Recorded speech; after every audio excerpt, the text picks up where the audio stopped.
O sono é tão essencial para uma vida saudável quanto a nutrição.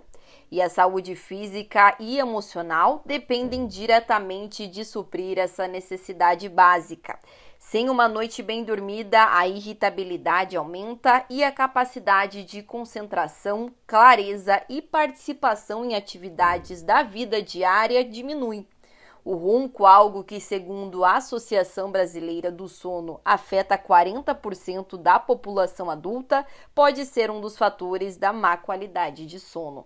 A gente precisa que o O2 entre, o oxigênio entre pelas narinas, caminhe pela região da nasofaringe, desça pela região aqui da faringe, essa região do pescoço. Ele vai encontrar a laringe aqui na frente, na continuidade dela a traqueia, na continuidade os brônquios, para daí ele chegar nos alvéolos. Então chegou esse oxigênio e daí eu tenho que tirar o gás carbônico que vai fazer esse mesmo caminho.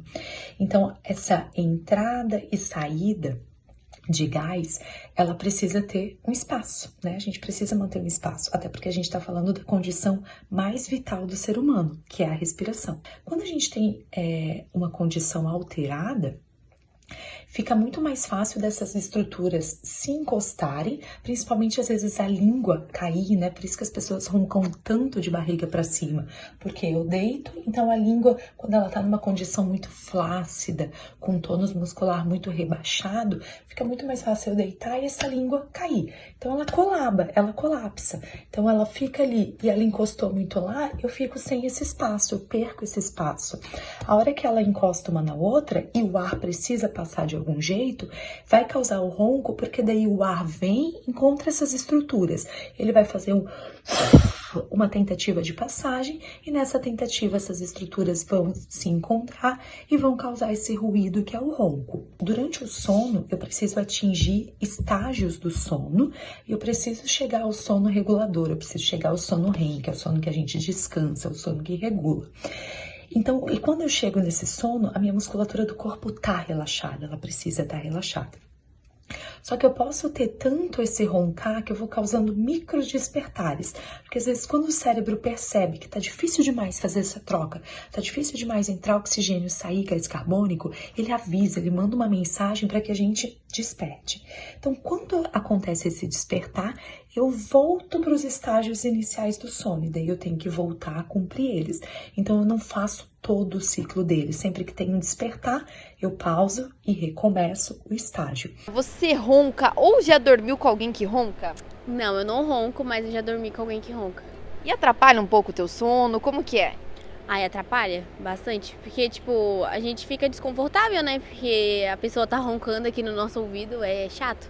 E você acha que é preciso procurar médico no caso de ronco ou você acha que é algo normal? Eu acho que tem que procurar, porque às vezes pode ser um problema respiratório, né? É bem ruim. Minha mãe ronca bastante, mas eu nunca ronquei. Na verdade eu não sei, né? Porque a gente tá dormindo, a gente não sabe o que a gente tá fazendo. E o ronco pode atrapalhar? Às vezes ficar ouvindo a pessoa roncar te atrapalha de alguma forma? Atrapalha. Atrapalha bastante o sono, né? Tem vezes que a gente não consegue dormir, tem vezes que a gente acorda com um barulho, é bem desconfortante. Você ronca, você acha pelo menos que ronca ou já dormiu com alguém que ronca? Então, eu tenho problema respiratório, então às vezes eu ronco, se eu não tomo meu remédio e tal, ou com infecção de garganta, que eu tenho bastante, eu ronco. E também já dormi com gente que ronca, tipo, que trabalha muito, sabe? E aí acaba na hora de dormir roncando. E o ronco te atrapalha de alguma forma teu sono, de você acordar de madrugada? Quando eu, tô com infecção de garganta, sim, atrapalha bastante. Eu acordo várias vezes na noite, é bem ruim. Quase todo mundo ronca uma vez ou outra na vida. Mas quando o ronco se torna frequente, deixa de ser normal e pode estar indicando um problema de saúde. Ele se torna preocupante principalmente nesse momento, quando ele altera a qualidade de vida. Então, se ele começa a alterar a qualidade de vida, se eu começo a ter complicações para dar conta das minhas atividades de vida diária, ele já é preocupante, ele já é algo preocupante. Eu não preciso ter uma apneia gravíssima que me causa um super rebaixamento de nível de oxigênio durante a noite para ele ser preocupante. A hora que ele começou a alterar e no outro dia eu já não estou rendendo bem do meu trabalho, porque eu estou muito cansada, eu estou com muito sono, eu estou com falta de memória, eu não consigo ter atenção, aí ele já é algo preocupante, aí já é algo que tem que ter um despertar e ver a possibilidade de correr atrás para entender o porquê que ele está acontecendo e como que vai tratar ele. Quando a gente pensa nos problemas que estão associados aos distúrbios do sono, que daí vem junto com o ronco, né? Embora ronco e distúrbio de sono não sejam a mesma coisa, mas a gente pensa muito em alterações cardíacas a longo prazo, alterações de pressão arterial, a obesidade por falta de regulação do metabolismo durante o sono. Então a gente tem uma série de alterações que vão se construindo com o passar dos anos da gente roncar muito. Normalmente o ronco afeta mais os homens do que as mulheres.